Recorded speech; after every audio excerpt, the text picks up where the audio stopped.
I was in Moscow in April this year. We're in the middle of a war. The war is escalating. There are very few Brits or Americans going to Russia. Between them, they have 75 to 80,000 nuclear warheads. Let's suppose that Russia launched a large nuclear strike against the UK. Would we get a text message on our phone here? Anybody exposed within a certain radius of a major city is likely to die pretty quickly. You're going to get multiple firestorms sucking up all the soot, the fragments, the concrete, the human skin and the human remains and everything. And then you've got this soot that cakes the world. Don't underestimate it. Don't say Putin is bluffing. He's not bluffing. Today we're joined by Professor Paul Ingram.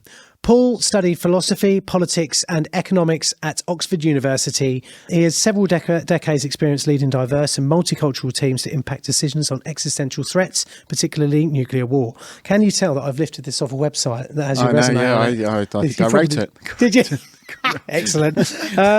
He was the Executive Director of the Transatlantic British-American Security Information Council, BASIC, focusing on nuclear deterrence and disarmament issues in the US, Europe, Middle East and Asia. Paul set up and ran the Trident Commission that considered Britain's future nuclear weapons policy and helps out the Middle East Treaty Organisation. He hosted a weekly TV talk show on state Iranian TV, which is just so left field, isn't it, that it's in there? And connected with the highest levels of Ahmadinejad's Iranian government, helping facilitate back-channel negotiations that contributed to the nuclear deal, which we'll talk about later on, actually. He's also led several projects funded by the UK Foreign Office, working in the Middle East on weapons of mass destruction, diplomacy and nuclear responsibilities. Paul worked on a Science of Global Risk programme at the Centre for the Study of Existential Risk at Cambridge University. Sounds good, doesn't it? It's a big resume, Paul. So how did you first become aware of nuclear risk and what first sparked your interest in it? Well, I think these things can be described in global terms, but they're often very, very personal. Mm-hmm. In my situation, I had an older brother who came home from university. He was like 7 or 8 years older than me, talking about nuclear weapons, nuclear disarmament, the Cold War. We'd just seen the election of President Ronald Reagan, talking about the evil empire. God knows how many Soviet leaders going through each other, and they're very unstable.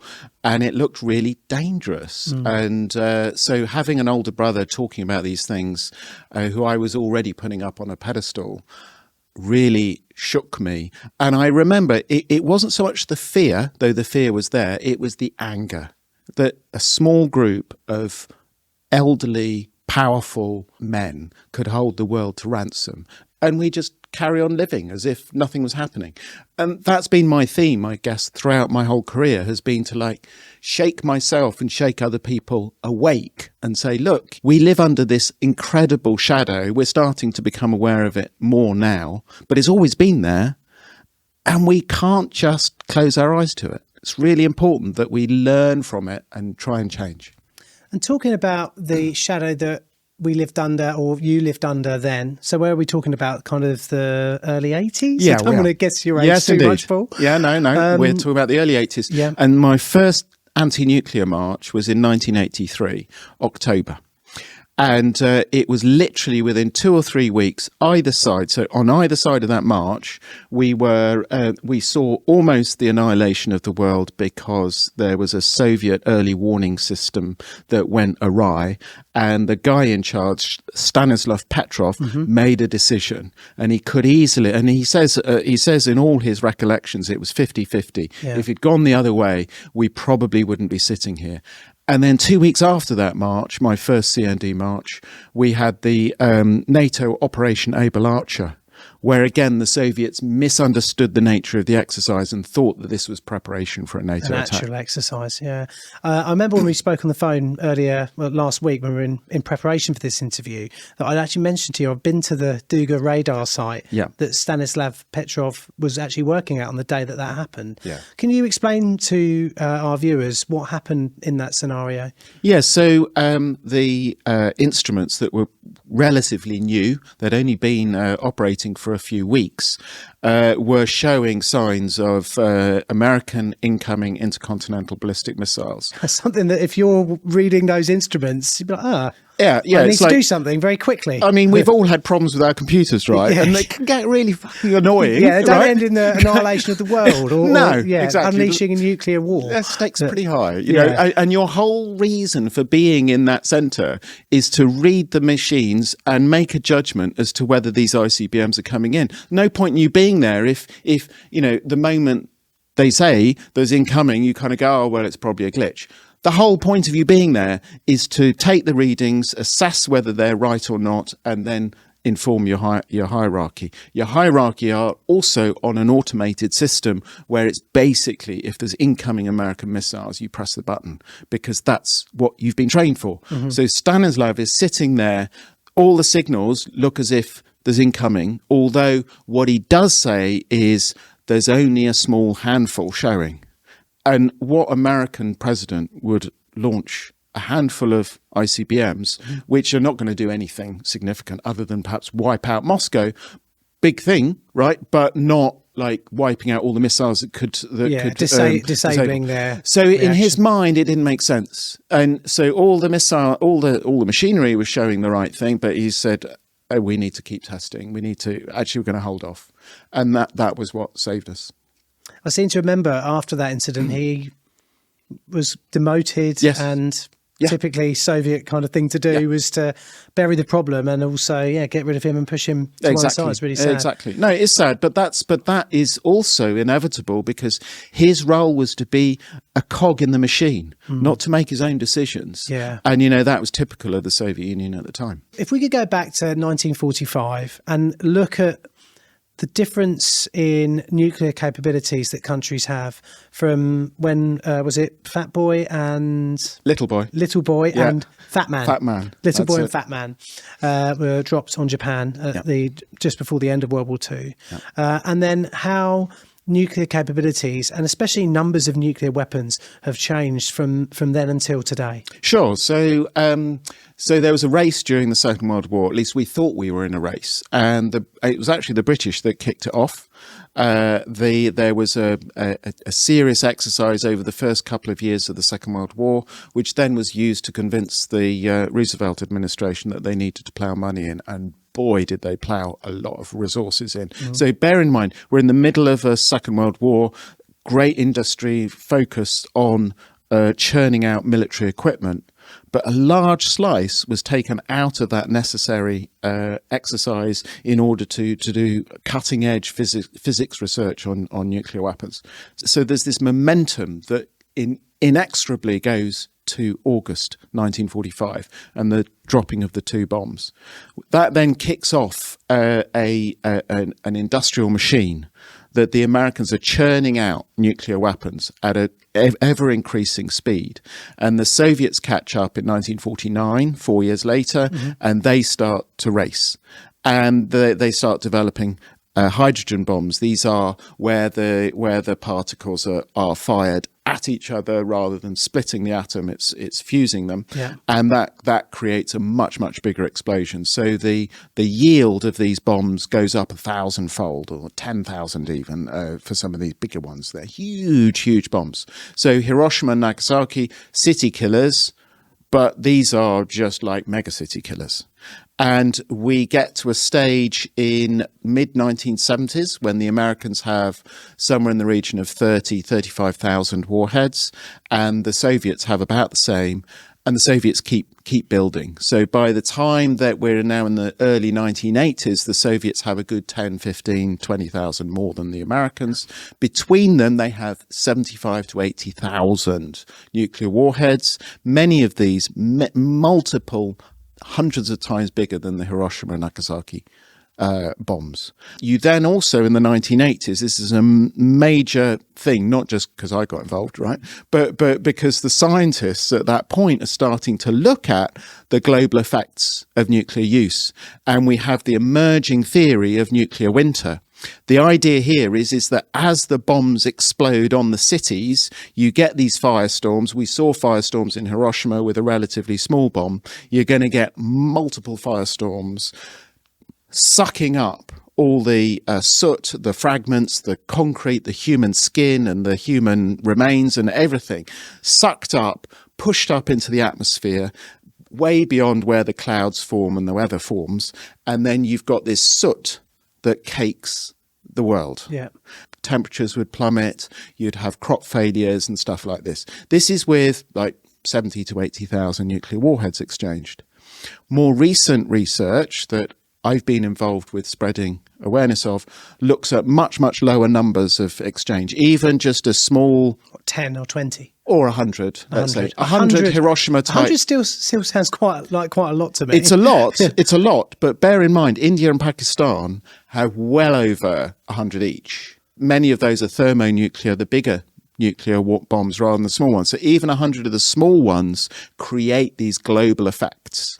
The global effects that we only had a hint of with Hiroshima and Nagasaki because we saw the mushroom clouds, but we didn't actually see these global effects I'm talking about. End of the Cold War, we have the INF Treaty, the Intermediate Nuclear Forces Treaty of 1987, which was the first one agreed between Gorbachev and Reagan.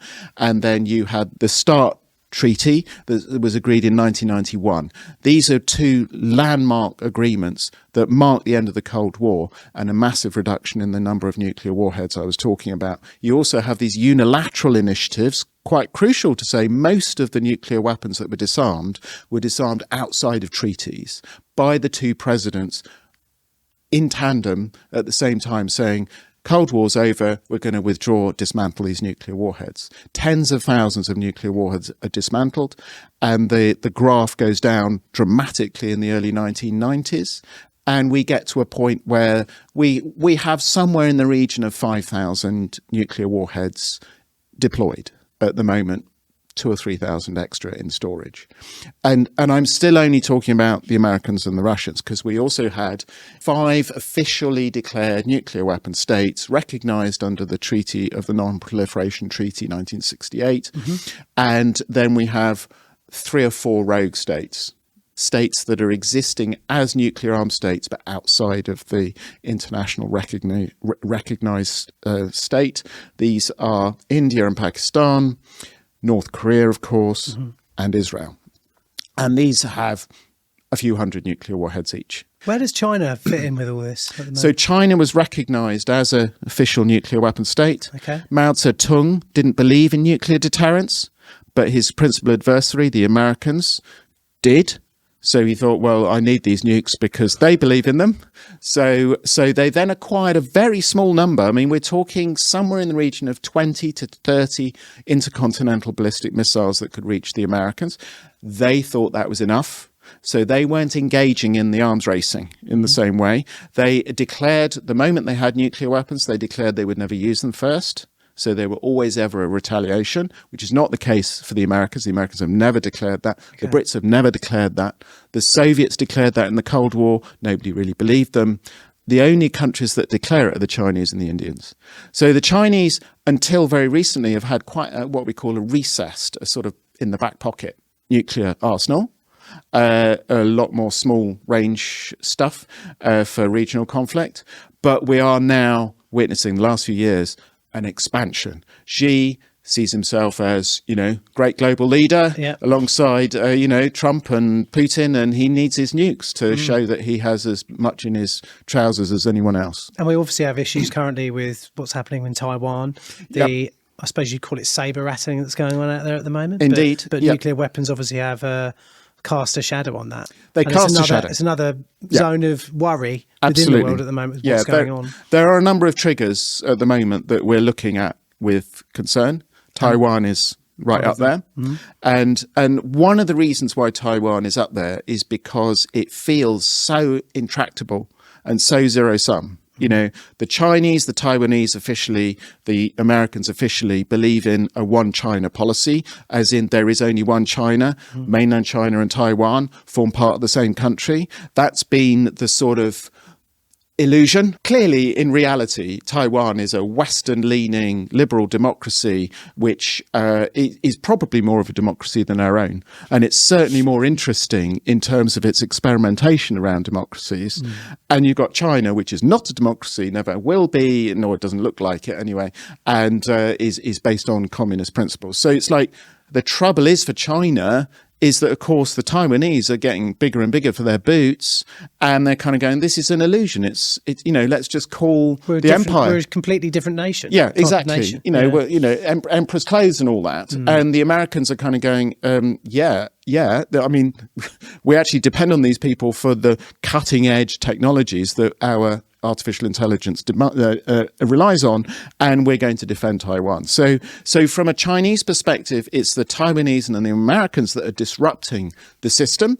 And from the American Taiwanese perspective, it's the Chinese that are disrupting it, because there's a natural order of things where Taiwan is going down a route and the Chinese are the ones who are stopping it. Yeah. The big takeaway from that is that there are thousands of nuclear weapons in the world still. Yeah. And that there is, I think we feel like we're almost at a boiling point when it comes to some of the things that are going on in the world at the moment. Yeah. You've just mentioned China and Taiwan. Yeah. The two other main areas I would say would probably be obviously what's going on in Israel at the moment. Yeah. Between Iran. Yeah. You have very specialist knowledge in the country of Iran that we'll talk about soon. Yeah. And Russia and Ukraine. Yeah. Do you think the two nearer situations geographically have woken up the population in the West, to the fact that nuclear war is yet again a threat? And do you think the population, like we've got Max and Eli here with us today, our families, the people that we know, do you think they even think about it? Do you think the general population know? I think they have a sense, right? I mean, there was a vote a week or two back in the in the first committee of the UN General Assembly, which was a vote about whether to put resources into a study to look at the effects of nuclear war, because it's been several decades since the UN has done this. And the Brits were the only ones alongside France and the Russian Federation to vote against that motion. And the reason... I thought you were going to say we voted for it. And then you said, No. would we vote with the Russian Federation? Yes, we voted against it. We voted against it with the great. Russians and the French. Even the Americans abstained, right? And the Chinese voted in favour. And the explanation was, everybody knows that nuclear war is bad. We don't need more studies. I mean, which to me is extraordinary, because... That is extraordinary. I mean, I'd look at what this is from your report. Yeah. An opinion poll on nuclear winter awareness released by researchers from the Centre of Study of Existential Risk at University Cambridge suggests that a low public awareness of likely global winter climate effects from mass nuclear detonations, yet a strong reluctance to support nuclear retaliation in response to a fictional Russian nuclear attack on Ukraine. But the problem to not fund more research like that, I can only think the result of that would be the fact that populations are less aware of what a nuclear winter would mean, and therefore they cannot put pressure on their governments to do the right thing in the potential escalations that we're seeing at the moment in Israel and in Ukraine. Yeah, correct. So my position on this is, I do come to this with a particular bias and a perspective. I want to get rid of these nuclear weapons, right? I wear that on my sleeve. But I am also spending a lot of my time with people who believe passionately in nuclear deterrence. And if we didn't have these nuclear weapons, we would slide into conflicts even more than we do already. And that those conflicts would spiral further out of control. And that, there's a strong case for saying that. And I think that most people in this country and across the world share this confusion, because they would rather these weapons didn't exist. And on the same time, there's fear that if they don't exist, and certainly if they've got them and we don't, then we are subject to all sorts of blackmail. So I think the perception of most people, and I would say I would include the politicians in this, and I would include most of the officials, the perception is, wish we weren't here, but we are, and we're trapped. And I think that the principal feeling here is there's not a great deal I can do about it. Nobody feels they're in control of this. It's like there's an inevitability to the trap that we're in. And many of the existential risks that we study at Cambridge are very similar in that respect. It's like it feels like there is no alternative, because it feels so bloody complex, so difficult to get your head round. And that's for people that spend their time doing it. So if you've got no time, if you're busy trying to, it's best just not think about it. It is. Yeah. If you don't know, if you've got a job to do, if you've got your role to do, or if you're tearing your hair out trying to find money for the next bill, how the hell can you put time into thinking about nuclear war? And what's the point? So I totally understand why people would want to go, I don't want to think about it. The trouble is that everybody's doing that. And those that are responsible for these systems, they are playing the war games. They are thinking about it. They are thinking about the consequences. I think most of them understand it's really, really bad if it goes bad, But I don't think they have a sense of the scale of it. And I also would really contest this idea that just because it's really, really complex doesn't mean there aren't things we can't do to make it better. And that's been my effort, has been to look at really pragmatic, realistic ways of making it better. I'm going to ask you a question that you might not want to answer. That's all right. No. Okay, so it's 1945. You're in control of the American Armed Forces. Yep. This is going to be hard, I think. You know what I'm going to ask? They've obviously looked. We're island hopping our way up to Japan at the moment. Yep. We've done Guadalcanal, Iwo Jima, and places like that. Loads of American young men are dying. We've calculated it's going to cost this many young men to die, and they come to you, General Paul Ingram from the United States of America, and they say we've got this bomb. It's a stretch, isn't it, for me to put myself in that position? It really is. Yeah, really try to do it. See if you can do it. I'm really glad you asked the question because there is this very strong myth. Myths are based in reality, but they are twists as well. So there is this strong myth that we have Hiroshima on 6th of August. We have Nagasaki, the second bomb, on the 9th of August. And we have the Japanese surrendering on the 9th of August. It looks a pretty open and shut case, doesn't it? And it was certainly the discussion amongst the American High Command that we drop the nuclear weapons on them, and we will continue to do so until they surrender. So they drop 2 and they get the surrender. So it's an open and shut case. It finished the war, right? Many historians now believe that's not the case. The thing that ended the Second World War, from these historians' perspective, and bear in mind, history is just like politics. And written by the victors sometimes as well. Exactly. Now, the case is made, but after reading the Japanese High Command and many of the other bits of evidence that we have, that actually the Japanese were terrified of the Soviets because the Soviets had a really bad reputation. And they'd just lost 27 million Soviet people. So they were brutalized. I mean, the Japanese were brutal, but the Soviets were really brutal. Yes. And remain so. Because Russia is a brutalized society and has been for hundreds of years. This is not about communism. This is about Russia going back as a big country. Countries around Russia are terrified of Russians, have been for hundreds of years, not since the communist thing, because that's just like a putting on top. So anyway, point being is that the Japanese were facing nuclear weapons, yes, and they were facing the Soviets, who had just declared war on them on the 8th of August. And they were ready to surrender to the Americans because they felt that they could negotiate. The Americans had this magic weapon. And we can surrender to the magic weapon that is honourable, and we can negotiate with the Americans the continued situation for the emperor. So the emperor stays on. He blames a number of key fall guys in the high command and stays on as emperor. The Soviets would never have allowed that. The Soviets were communists. They would have wanted to have brought communism to Japan. Yeah. So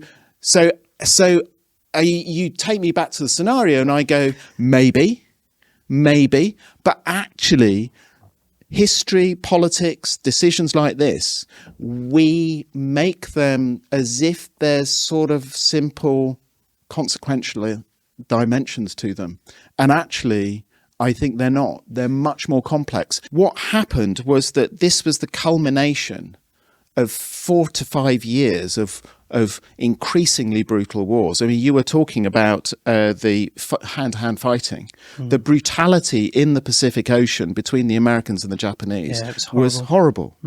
And that was because it came at the end of years of conflict, years of Japanese concentration camps, years of, all sorts. I mean, the people that it's very difficult for us to put ourselves in those shoes, but those people were fighting for their physical survival and were willing to do things. So when it came to dropping that bomb, there were years of, in today's money, billions of dollars being put into this project. The careers and the egos of hundreds, if not thousands, of men who had invested themselves in that project. And here was the opportunity to show themselves. To actually use it. And also it was a great signal to the Soviets. We can do this to the Japanese, and if you don't stay in line, you're next. Nuclear weapons have become this most extreme symbol of power. And that's what the message was in August 1945, and it became so multiplied several times over as those two superpowers started to arms race. But they still remain symbols of power. So when the Brits go into the negotiating chamber, they feel they're not naked. In the words of Nye Bevin, who persuaded the Labour cabinet to invest in Britain's first nuclear weapons systems. It's like this is what it's about. And actually, we talk a lot about deterrence and the need to threaten your adversary with nuclear attacks so that they don't do something unacceptable. The reason why the Brits got nukes was because they wanted to get the sense of respect from their American cousins, because the Americans were starting to ignore the Brits. I think we've done, in your opinion, what the biggest misconception is. We could go over this briefly, because I think this is actually something that really does matter to you. Yeah. This is a major part of your research at Cambridge University. Yeah. So what do you think are the biggest misconceptions that the British public have when it comes to a nuclear war and a nuclear exchange? I sometimes I'll put what I think. Yeah. I think everyone thinks like they thought when they were 20, which is why so many people go into the army when they're 20. Yeah. I'll probably survive. Yeah. Or something will happen. Yeah. It'll be okay somehow. I think as human beings, we naturally like to think that, right? I mean, it's where gambling comes from. Oh well, I will win. I win. It'll just be them that suffer, and so often that's true. We look in the news and we see all this suffering, and we kind of go, oh. It's over there. Yeah, we don't have to worry. Exactly. Yeah. And it always will be. As human beings, it has served us well over the many, many tens of thousands of years. We've needed to take risks. We've needed to do things that may on the surface look illogical, because that's the way our species has not only survived, but thrived. And we cooperate with each other, and we need an optimistic, positive possibility. The trouble is that our technology is racing away, way beyond our learnt behaviours and our psychological behaviours that came out of a very, very, very different environment. Are you referring to AI? I wasn't, but it does apply there. AI and nuclear weapons. So it feels like something that I should be really worried about. And people should be worried about. Yeah, they should. They should. But not just in a hopeless way, but just in a way that has us realize that life isn't just this small life that we live as individuals. We live in a bigger context, and we can get involved in that context. We can engage with decision makers that have more influence than we do over these issues, but we need to do so with humility, knowing that none of us, including them, have the answers. I've got some ideas, I've got some thoughts, but I don't have answers, because these are really, really complex things.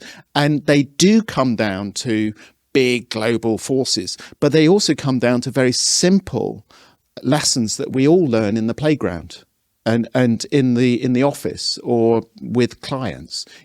Piss people off, they tend to beat you back, right? Yeah, they don't listen to your ideas when you annoy people. Exactly. Yeah. Actually, for me, the really powerful thing is not about nukes exploding at massive.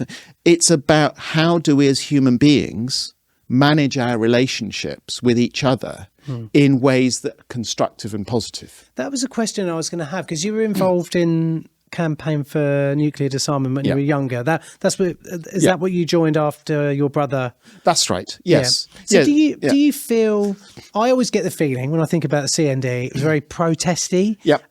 If that is a thing. Yep. Protest on the street, things like that. Yep. Does that have any effect? It's not a binary yes/no answer to that. I can point to a number of protests that have had an effect in terms of raising awareness and changing the balance of decision making in political circles. Yeah, so it's raised awareness, but it hasn't solved the problem. Yeah. I to be honest, I think that actually, I just put my finger on it, protest never solves the problem. It does raise awareness. Highlights the problem, encourages people who reject the status quo, gives them a sense of solidarity and possibility to collaborate. And collaboration and relationship is really important. But we need to do more than that. It's more than just what do I not want? And actually, it's more than what do I want? It's actually about how do we get together across very diverse perspectives. You know, he might agree with nuclear weapons. You might think that these are really, really bad things. You know, how do we have these conversations amongst us where we actually listen to each other and actually look for the bigger picture? We've got these technologies, nuclear weapons, artificial intelligence, climate change running away. We've got biological weapons that are being developed at terrifying speed. We've got biotech that is going off in directions that none of us fully understand. Yeah. We've got all sorts of other technologies. It's just racing ahead. No one's in control. Terrifying. What's the first response to that? It's not to panic, but it's also not to say it's all fine. Both of those are the wrong response. The right response is to go, no one's in control. It's pretty terrifying. How do we get together and we listen to each other more effectively? So you said in another podcast, what I want to do is to remain within the broader sense of the peace movement, but I want to bring this thinking, this approach that values different perspectives, understands that we live in a world that is complicated and that values people with very different experiences. Yeah. We have Vladimir Putin sat in the Kremlin, Volodymyr Zelensky, Donald Trump, Keir Starmer, all these personalities. And I said to you on the phone that we can sometimes feel that we have a senseless government that we can't do anything about. But they're people. Yeah. They are people. Absolutely. And they have wants and needs and egos. Yeah. How do you get them to talk? Is that your biggest mission, do you think? Yeah, it is, actually. It has become. So I started off being anti-nuclear, protesting, breaking into air bases, getting arrested. Did you break into? I broke into Upper Hayford, not into Lake. Oh, okay. I was going to see if you've been near here. Near Oxford. What did you do when you broke into an airbase? I planted flower bulbs along the runway, whilst Did you really? whilst there were 17-year-old servicemen pointing machine guns at me. And what did they say? They shouted at me, "Don't move!" But I carried on doing it because it was obvious to me that you're not hurting anyone, are you? No, exactly. Well, they didn't know what I was planting, but yes. So I started off in that space, but I also was working in the dialogue space. So I was going on both sides of that, and I ended up. So you talk about President Putin. I was in Moscow in April this year. So we're in the middle of a war. There are very few Brits or Americans going to Russia. I'm going to a conference to address this conference on a Middle East zone free of weapons of mass destruction. It's a conference on nuclear disarmament. I've got about 300 or so Russian officials, think tankers, and there's 2 deputy foreign ministers in that audience. I've got another 150 to 200 people from client states of Russia, including North Korea, Iran, Saudi Arabia, other countries there in that room. And I'm talking about how do we move towards a WMD free, a weapons of mass destruction free zone in the Middle East. How do I get across that I'm also wanting them to ask questions about Ukraine and about the bigger picture and about how brutality and force doesn't actually get what you want. I'm wanting to get across some really powerful messages, and I'm vulnerable and I need to get home.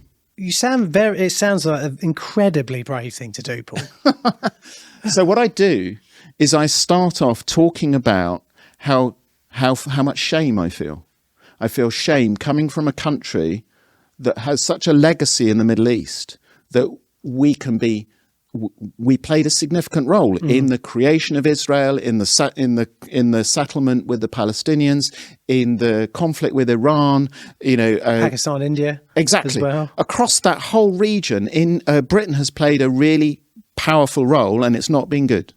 So I'm saying this in Moscow, okay, and so this is going down quite well, okay, and I say, as Brits, I have to take responsibility. I have to see that our colonialist, imperialist mindset has caused these problems, and we need to actually approach these issues with humility.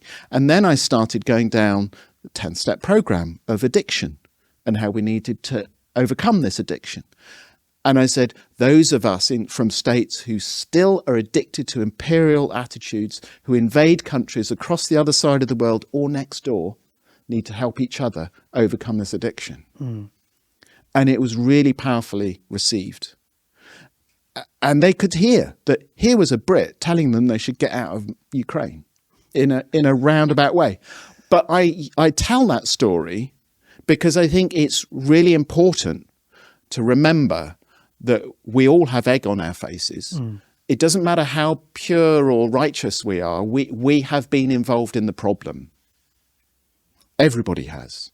And if we can engage with a bit more humility and stop pointing the finger at each other and actually start to recognize that Russians are brutalized, that Russian actions of Vladimir Putin is not a nice guy. But that doesn't mean that we have to threaten them with nuclear weapons all the time and think that we are on the side of right. Actually, this is a complex, messy, dangerous situation we're in that is getting increasingly dangerous, not just because of the nukes, but because of all the other global catastrophic risks. And the survival of humanity depends on us talking to each other and engaging with forgiveness and all these other values that we used to know. Because we're generally getting on. Yeah. You and me getting on at the moment means that we have a nice interview. Yeah. And that we can talk about that. Exactly. And that can happen between countries. Yeah. What was it? England and Portugal. Yeah. One of the longest lasting relationships between two countries in history. Yeah. It's fruitful. Yeah. And it's a much better situation to be in. Absolutely. But we're not taught that at school. No, what we're taught not at really school, taught much history anymore, but there we go. No, but what we're taught at school, in the courts, in Parliament, whatever, is confrontation brings out wisdom. You have right and wrong, you have black and white, good and bad. And in that confrontation, good prevails. I can't swear, can I? But you can if you like. Bollocks. It's bollocks. It is. Yeah. Because actually, when I have a conversation with my Russian counterpart, when I'm on Iranian TV doing a talk show and I've got two people who have very different perspectives, I don't kind of set them off on each other and have an argument, because that's a waste of time. It's just like people stuck in their position shouting their perspective. But if I have them exploring each other's perspective with curiosity and humility and kind of going, I want to get rid of nuclear weapons. I think it would be better if Britain just made the decision and got rid of them. But I could be wrong. Maybe it's actually more effective if Britain kept their nuclear weapons, kept sitting around the tables, kept keeping close to the Americans. Maybe that is a strategy. I don't think it is, but I could be wrong. And now I'm listening to people who have a different perspective. And actually I'm learning.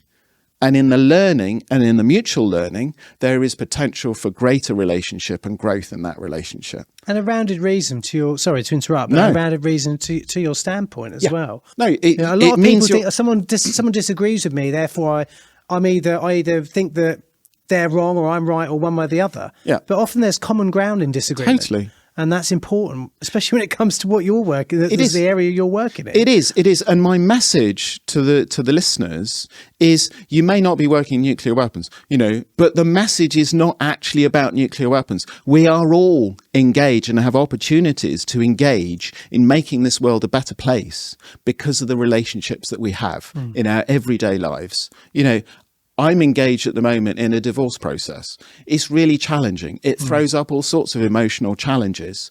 But, I have a responsibility to the world, actually, but also to my wife and to myself to engage in that process with compassion, with humility, with an awareness that my perspective is not the answer, that actually we need to work this out. We need to work this out because it's better for both of us, and it's better for our families, and it's better for the world if we just work it out rather than fall into some sort of confrontation. Well, that's a microcosm of what I'm talking about in a world with nuclear weapons and all these other catastrophic risks. Before, it was a really good thing because it could save millions of lives if we didn't just fall into conflict. Now it's a question of our species survival. I mean, we'll talk in a minute about what could happen. And I don't want. We said before the interview we didn't want to be sensationalist about it, but It's it'd be difficult great not if to be. you could be It's difficult not to be. to make it a good interview, which it is anyway already. But you very briefly mentioned working on Iranian TV. Yeah.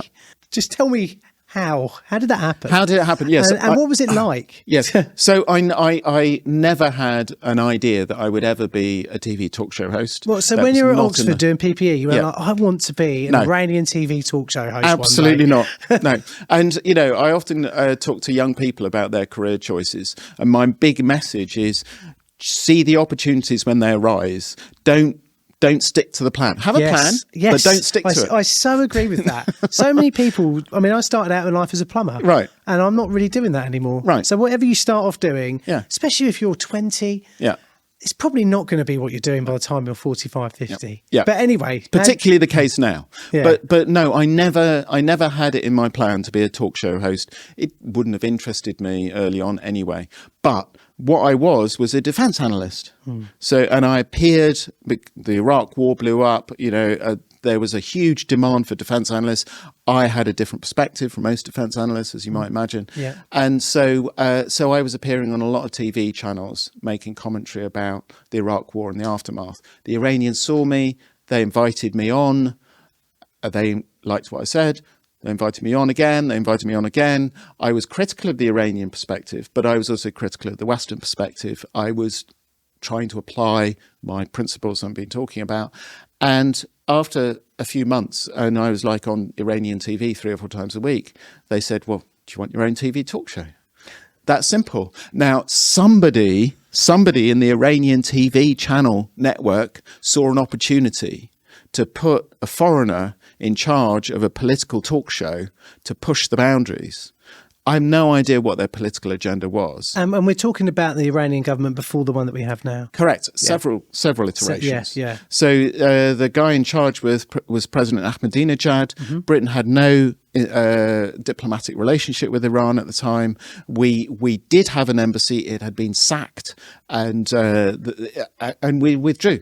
So it was quite an extraordinary time to be engaged with Iran, and I frequently visited the country and ended up talking to quite senior people, including the president's chief of staff, about nuclear issues on the back of being a talk show host.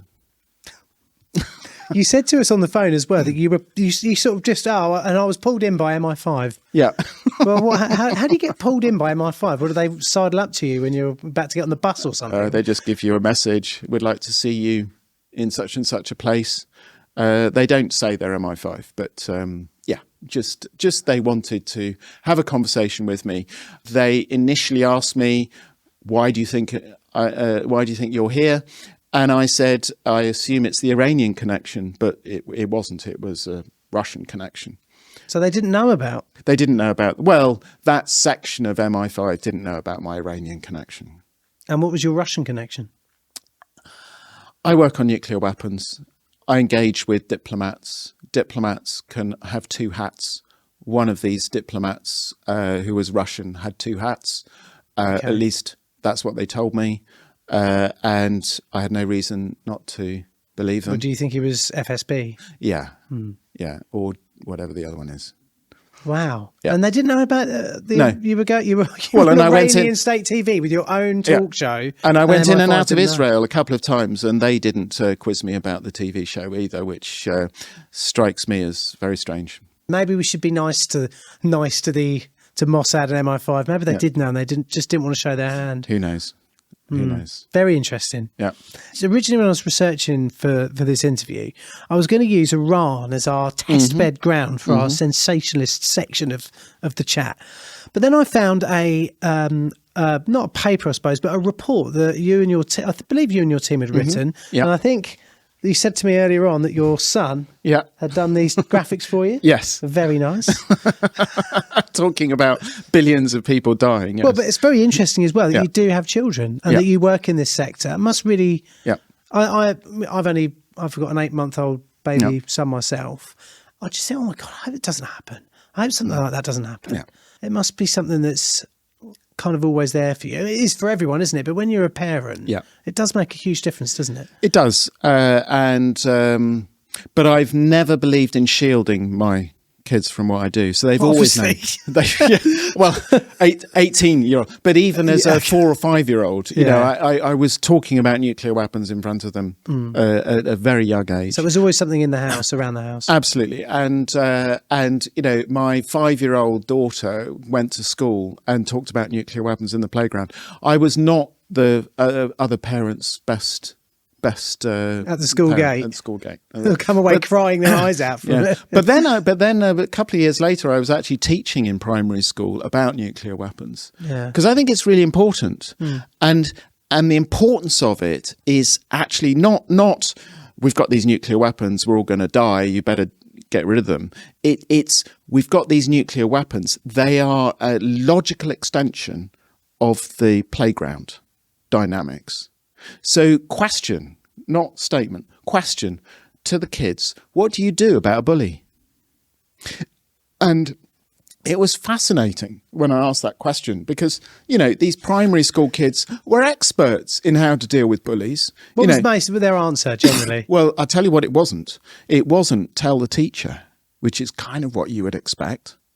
It was more answers like, well, I'd stay with my mates. You know, so alliance creation, creation, or another answer would be, I'd try to understand what that bully wanted.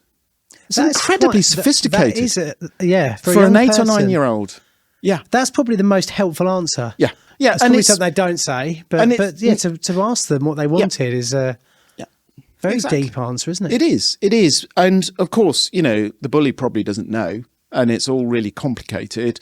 But, you know, these kids are dealing with these questions and they're really important questions to them. And that's kind of my message is like these nuclear weapons feel a long way and they feel terrifying and they are terrifying and they're really big. And we as a culture have grown up with these shadows which are becoming increasingly scary.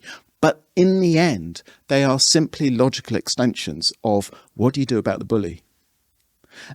And there are no simple answers. That's what I want to get across. Yeah, listen to the bully. Oh, that's really going to get you somewhere. It probably isn't. And we probably need multiple different answers to these questions. And none of those answers are going to be the answer. Building relationships with the bully is critical. Yeah, definitely. You know, so many people, my mum included, why don't we assassinate Putin? It would all go away. No, and it's like, it'd probably make it a lot worse. It probably would. Yeah, the Israelis have been doing a lot of assassinations. That hasn't got them very far, really. I mean, it's made them feel good, but it hasn't actually resolved the problem. And we can damn well know for sure that in the long run, it'll be worse. We need to build relationships that are about mutual respect, understanding that we're sharing this planet together, whether we like it or not. And we need to listen, understand, treat seriously. Yes, them on the other side of the table, they might be brutal. They might be really, really nasty in our judgment. But, you know, we all have nasty sides. Well, we all have children. And we all have children. That's one thing I always think. Let's talk about, we do have a bully in Europe at the moment Yep. in the form of Vladimir Putin. Yep. He's bullying a country that historically he still thinks is part of Greater Russia. Yep. How do we deal with Vladimir Putin? What would you say if Keir Starmer asked you right now, what are we going to do? We need to talk. And, I have been engaged in a number of back channel efforts to build points of negotiation. Yeah, he's a bully. And yes, he understands force. And no, I'm not saying that the Ukrainians should just give up. But what I am saying is we need to talk. And the Russians are ready to talk. And they're not demanding the complete capitulation of Ukraine. That is an illusion. That is part of the fighting talk. Is it more the NATO side of things, do you think, their potential joining of NATO? So it's partly the that. movement of NATO close to the Russians' border? Yes, I think that's right. As you say, they've had a particularly close relationship, Russia and Ukraine, over hundreds of years, not always positive. Oh, I mean, for instance, actually, we interviewed a Ukrainian refugee here, and half her family are Russian. And so there is always possibility, but it's not like snap of a finger or a silver bullet. It takes time, and it takes work, and it takes listening. It takes open rather than closed engagement. It takes not, here's my position, let's start to be transactional, like negotiating right from the start, well, I'll give you this if you give me that. Yeah. It actually doesn't work. What that does is it takes the humanity out of it. What works is focusing on the relationship. So it's like, let's pretend you're Vladimir Putin. It's like, what possessed you to enter Ukraine? What was it that we were doing that contributed to your paranoia? Because I think you're paranoid. But maybe I'm wrong. Maybe you're not paranoid. Maybe it was a completely rational thing, and we've been the one that has been triggering it. Yeah. So, I appeared on TV multiple times just before the invasion in 2022 saying, oh no, Russians won't do it. It's completely mad.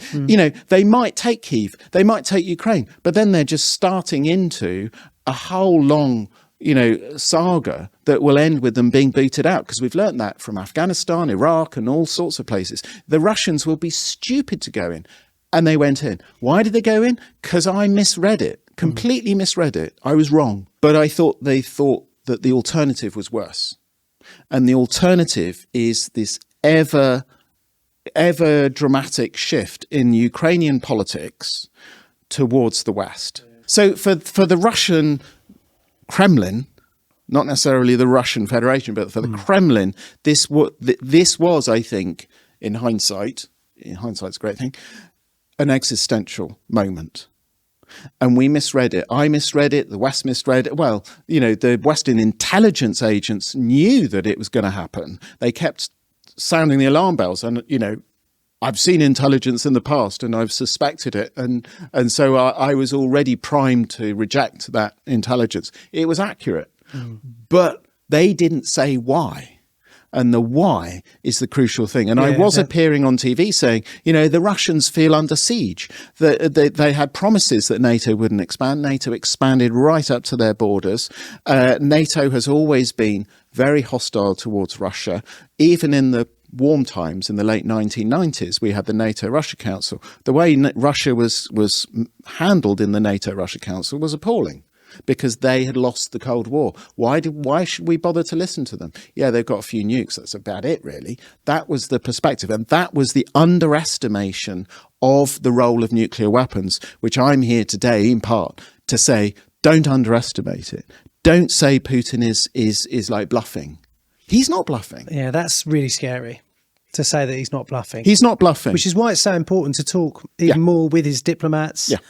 Hope that perhaps it wasn't, 2 years of COVID when he was on his own, and he might be suffering with cancer. Yeah. And like we said earlier on, this does just come down to people. Yeah. It's not a faceless blob of a government. Yeah. He has control to do something like that. Do you ever think if he does that, is there a general or someone who can stand in his way and say that we're not going to do that? Funnily enough, the Russians have a better system of constraints on the president's ability to launch nuclear weapons than the Americans do. Yeah. So an American president can do it on his own. And there's no general, there's no Secretary of State or Defense Secretary that can get in his way. If the American president wakes up one morning and goes, fuck it, press the button, then it would almost certainly happen. You know, it would still require human beings to turn keys and things like this. But as I said earlier, trained to follow orders. Exactly. Yeah. And he doesn't need constitutionally to consult with anybody. In the Russian case, it requires 3 of them. And the Russian president can't do it on his own.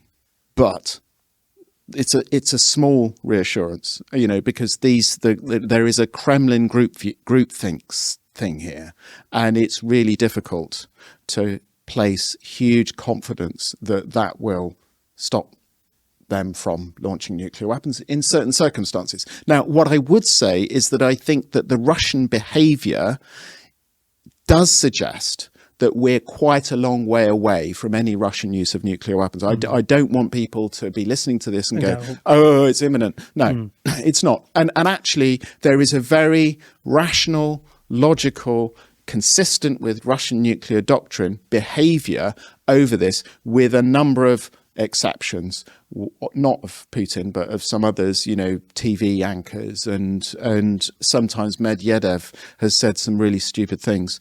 But by and large, the Russian nuclear genie is still in the box. Are we confident enough that we can trust that going into the future? And, you know, let's not forget, it's not just the Kremlin, it's North Korea and Kim Jong-un. Do we trust him not to use nuclear weapons or to get paranoid moments? Do we trust the Israelis, given their actions over the last 12 months or so? And, you know, the Iranians have demonstrated remarkable restraint in this whole conflict. But their strategic deterrent in the guise of Hezbollah and Hamas is currently being taken apart. You know, quite soon, the Iranians may have nothing to offer in terms of a threat. Are they a nuclear capable country? I always thought that they were developing nuclear weapons, but they haven't quite done that yet. Right, yeah. So there hasn't, as far as any of us knows, including the intelligence services, there has been no decision taken in Tehran to cross the line. Okay. There have been, the evidence strongly suggests, and I think beyond any controversy, that the Iranians were doing nuclear weapons testing, as in not testing the bombs, but developing the mechanisms around the fissile material prior to 2003. There's no evidence to suggest that they've been doing any work on that since then. So there's been no military nuclear research as far as we know. But what they have been doing has been developing the industrial capacity to produce the fissile material, the uranium, and in the longer run, the plutonium necessary to put it into the nuke. And that's the most difficult bit of putting together a nuclear arsenal, is producing the fissile material that goes in the bomb. The Iranians are very close to having that technical capability. In fact, they do have that technical capability to produce enriched uranium that could go into a bomb. But there hasn't been any decision taken to actually use that technology in a military way. And I suspect we would get to know reasonably quickly if they were to make that decision. My fear, having studied the Iranians for the last few decades, is that actually there's been quite a lot of restraint internally inside Iran for several reasons. I could go into them, but you know, but I think that restraint is starting to fray. Let's move to the sensationalist area. Okay. Yeah. Sorry, I avoided it. Don't worry. Yes, I know. You keep trying to avoid it. But, you know, you and your team wrote this, didn't you? Yeah. In this fictional scenario. Russia detonated 3 nuclear weapons over Ukraine soon after 9 a.m. Immediate fatalities are estimated to number at least 15,000 military and civilian dead. Each blast is thought to have been around 15 kilotons, of similar yield to that used against Hiroshima. So you would say a smallish bomb. Yep. Now, I've since learned during our interview, the radioactive cloud could impact a wider local area downwind in eastern Ukraine. So let's just say that's just happened. What happens here? Well, so the physical effects are that we now have a radioactive cloud in Ukraine that will affect people locally, as in a few hundred miles, but it would be very lethal in the local environment. More importantly, you would then have these debates happening in the US. It's like, we cannot allow the Russians to get away with this. This is the first use of nuclear weapons since 1945. It's not against us, but it's against our ally, Ukraine. There will be discussions. There have been discussions. There have been many discussions in the American government about this scenario because they believed we were at a point. This is incredible to hear in retrospect because it's only come out recently, but the American intelligence agencies were offering a probability of nuclear use by the Russians of almost 50% at that moment. Wow. Potential use in the war. So it's like, we cannot allow the Russians to get away with it. So what do? The question that we were asking the public here, this is public in Britain and the US, is what do you think should happen? Should we use nukes in response? Mm-hmm. Do a eye for eye? You know, it's like they've used 3 tactical nukes. Should we use 3 tactical nukes on Russia? Or should there be some kind of military response, maybe destroy the Black Sea Fleet, which is perfectly within the capacity of the Americans to do without nuclear weapons. So this would be very targeted on military assets, but, you know, these are military assets that the Russians really, really value.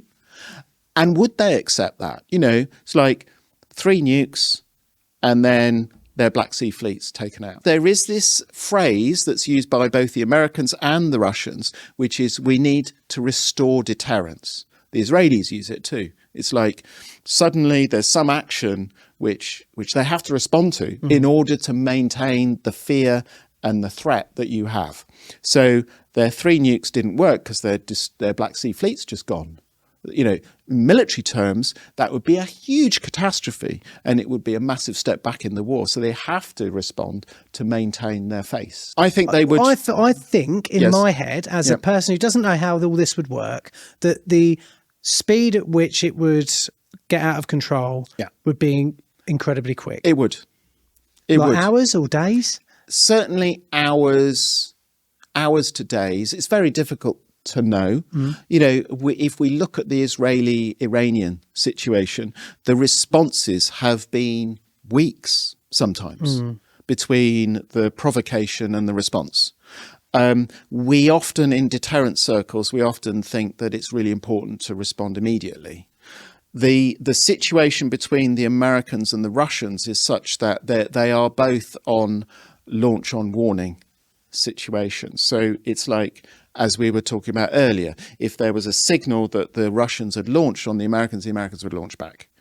But in this situation, where you've got a very limited nuclear strike, 3 tactical nuclear weapons, the Americans would not have to respond immediately. But actually, when it came to a lot of the game planning and the war gaming, the Americans would almost certainly respond with something that was like for like. Not necessarily immediately, but they'll be in the nuclear game pretty damn quick. And the Americans have a variety of different technologies that would enable them to start thinking about how they fight that nuclear war and win it. And by win it, I mean to cause so much devastation on the Russians that they would be blasted into the Stone Age and wouldn't be able to recover, and the Americans could absorb whatever's left. So they'd be using conventional attack systems, cruise missiles, other ballistic missiles aimed at the silos of the Russians. They would be tracking or attempting to track the Russian nuclear submarines and try to take them out before they launched. And the Russians' big fear is that they lose all their weapons before they're able to deploy them all. So that's where the time pressure comes in. It's the old-fashioned use it or lose it situation. And the Russians are not capable of taking out the American systems like that. I mean, there's just no way on earth they could do it. But there is a doubt that the Russians would survive, their systems would survive long enough. So the pressure on the Russians to launch quickly is very, very high. Have you seen the film Threads? I have. What did you think of that? is terrifying. But, you know, Sheffield is quite terrifying. it is. It's a terrifying place. Yeah. Sorry, guys. Yeah. Threads is a film. Yeah. Well, for everyone here, Threads is a film from 1984. Yeah, 1980. Yes, it would be 1984. about that. Yeah. About right. a potential, fictional attack, a nuclear attack on the UK from a time when that genuinely was a huge. Yeah, and it was the one of the first efforts to portray in cinematic terms what it would feel like to live under a radioactive cloud. And it was pretty graphic, pretty terrifying. And, you know, because most of us have not looked at all the pictures from Hiroshima or seen that. We have a vague understanding. And suddenly, 84, middle of the Cold War, evil empire rhetoric, and we're being confronted by the consequences. It was extremely effective. On the other side of the pond, we had the film The Day After, which Ronald Reagan saw and was so terrified. Yeah, against advice, apparently. Exactly. I'd heard, yeah. And he was so terrified that many people, including himself, put his viewing of that film into part of the story that led to his negotiations with Mikhail Gorbachev, their statement in 85 that a nuclear war can never be won and should never be fought. And then in 86, we had Reykjavik and almost agreement that they should get rid of the nuclear weapons. But certainly the beginning of the end of the Cold War. After a potential large nuclear exchange, say everything does go completely wrong, people probably think, oh, well, we'll be all right after a month. Right. I'll hide in the garden or in my cubby hole or something like that. Yeah. What do the next 10 or 15 years look like on planet Earth after a nuclear exchange? Okay, so if we're talking about, let's say, an exchange between the US and Russia, so big, yeah. Let's say 2 to 3, maybe 4,000 nuclear detonations. What we have is the immediate radioactive levels locally going through the roof. So anybody exposed within a certain radius of a major city is likely to die pretty quickly. Those that haven't already died by the blast and the firestorms and all of that. So pretty nasty way to die. For distance, people's distance perception, we're 40 miles north of London at the moment in Cambridge. Yeah. One of these big, one of the highest tech bombs that there are lands on Buckingham Palace or something like that. Yeah. How do we fare from Cambridge? Okay, so some of the biggest bombs were 6-7 megatons. We're not really talking about those bombs likely to be used because they were more for show. Indulge me though. Yeah. Okay. Well, if we had a 6 or 7 megaton bomb, then it would destroy almost the whole of London, with blast and firestorm. So I'm not even talking about radiation. And then it depends on the wind. But if the wind was blowing in this direction, you would have radioactivity here that would go so stratospheric that most people around here would die within a few weeks. But then what you've got is the sucking up of all this soot being thrown up into the atmosphere. And if we're talking about a nuclear war of the level of several thousand warheads, then we're talking about such a huge amount of soot going into the atmosphere that certainly the whole of the northern hemisphere and probably a lot of the southern hemisphere would experience temperature drops of as much as 20 degrees C. So is this the nuclear winter that people talk about? It's the nuclear winter, yeah. So for example, Ukraine would never get above freezing point for the whole year for 10 years. So no crops growing in Ukraine. Complete devastation in terms of the ability to support themselves. Same with Russia, same with North Korea, same with slightly less in the UK, pretty similar in the US. But basically the whole of the northern hemisphere becoming as uninhabitable as you can imagine. Massive temperature drops, very little sunlight getting through, and starvation. within the first 2 years after a nuclear exchange, you'd have direct deaths from starvation of about 5 billion. Now, there are 8 billion people on the planet, so that's more than half dying of starvation within 2 years. And that's not counting all sorts of other secondary effects, like the breakdown of society, conflicts between Medicine, people, loads of things. Everyone carrying guns and killing each other, from desperation. Yeah. And then you'd get small pockets of people who would be able to survive with a reasonable lifestyle. And by reasonable lifestyle, I don't mean modern. I mean having enough to eat in places like New Zealand and southern Chile and places like this. So if you were fortunate enough to get a text message from MI5 2 days before this happened, you'd be on the plane down to New Zealand. I'd probably get on the train to central London. Okay, yeah, I know what you mean. Let's suppose that Russia launched a large nuclear strike against the UK and multiple other countries. Yeah. Would we get a text message on our phone here? Do we get 5 minutes, 10 minutes? 1 minute? Yeah. Well, the government has been looking at its communication strategy, and they have been thinking about text messages. So you could receive a text message. That has been trialed. But it's quite possible that, depends on the circumstances, if we had a suspicion that it was going to happen anyway, we'd probably be paying attention. I wouldn't be sitting here doing a podcast with you if I knew that there was a likelihood that we'd be being nuked at any moment. We'd be listening to our radios or whatever on the internet. There'd be all sorts of ways in which the government would seek to inform people if they wanted to. And our systems in the past, we talked about 3-minute warnings and things like this.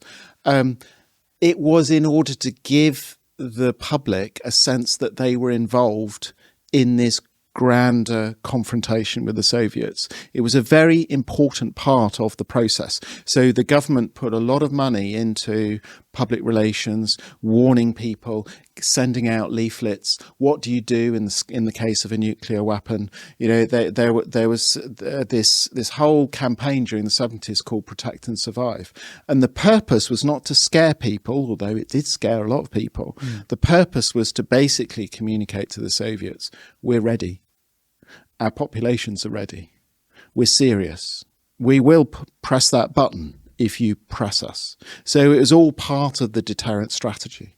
And it's quite possible, I would say almost probable, that if we continue along this route where we rely more and more on the nuclear threats between Russia and the West and NATO, that we will see more of this sort of warning people, getting people involved in the process, not because we might survive, but because it sends a message to the Russians that we are serious about standing with you toe to toe. So we'd hopefully receive a text message to our phones, and then all hell would rain down on us. I mean, where would is there anywhere we could go? Can I, under my stairs? Is that what everyone said? I think in the middle of your house. That's right. Yeah. So, if you're in a city, then there's not a great deal of, a significant city. I don't know if Cambridge would get bombed. I don't know, because there's not a great deal of industry there. But Lakenheath and Mildenhall. Yes. So it would be secondary blast from a way away. There are things you can do to increase your chances of immediate survival. But as we were saying earlier, do you want to survive? Because if it is an all-out nuclear attack, people in rural areas will probably be fine for a while. They will have to then survive increased levels of radioactivity, which for very remote places like northern Scotland or somewhere like this would probably be okay. Your chances of dying from cancer would go up significantly, but that would probably not be your first worry. Your first worry would be, what the hell do we do now? And do I start planting? What do I start planting? Because I can't rely on food in the shops anymore. Because I can't rely on the quality of the water, because I actually can't rely on anybody. So what does it mean now to survive yourself as an individual? Suddenly having to get out your Boy Scout book and, think about that. And then you've got to worry about other people who are migrants coming from the south because they're suddenly suffered these huge nuclear attacks. There's going to be the breakdown of law and order, and how do you protect yourself? So we need to avoid this at all Yes. costs. And I would like to try and bring our interview Absolutely. round to probably your life, maybe it might well be your life's work, Yeah. risk mitigation Yeah. and hope. Yeah.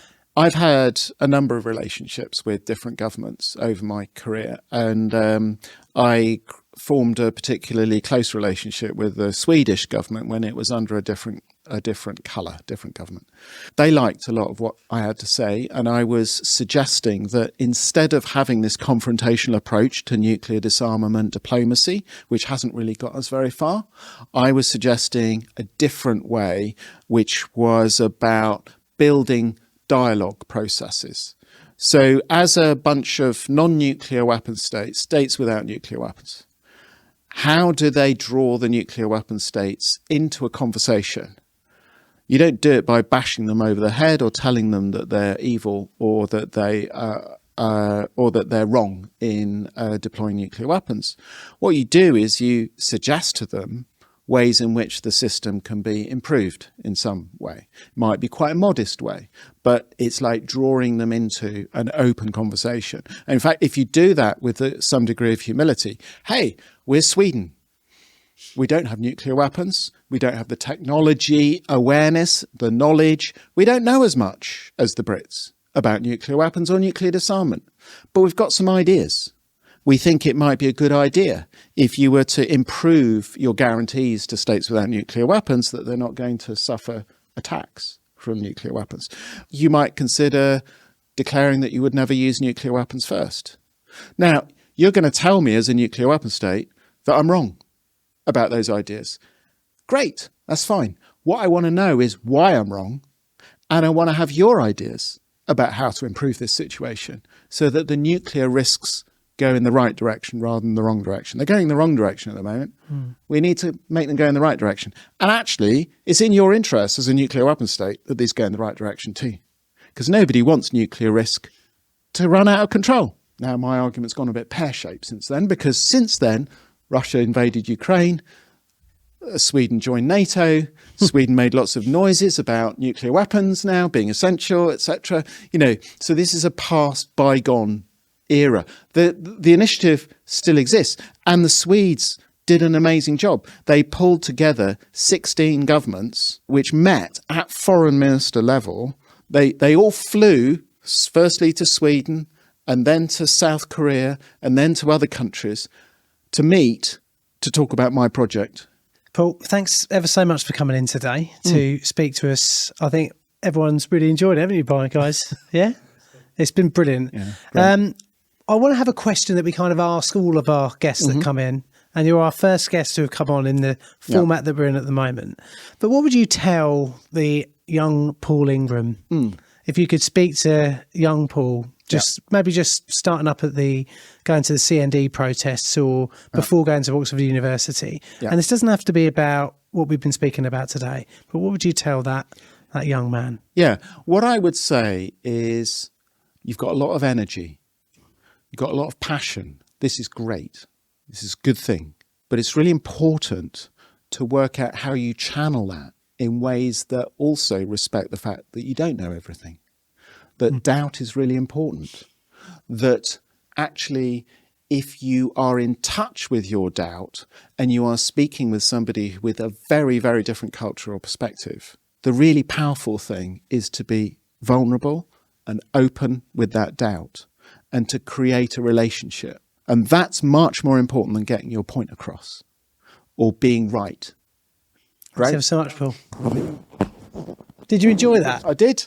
Sorry, I kept knocking the mic out. That was okay. I thought you were, right. I mean, as someone who's worked on Iranian TV, how do you think that first interview went? Because I've not ever done that. That was before. really good. It's quite hard, isn't it? It is hard, isn't it? I'm here today because I'm a survivor of the Holocaust. I am a survivor, but only just, because I was born in a concentration camp right at the end of the Second World War. But that comes right at the end of my story.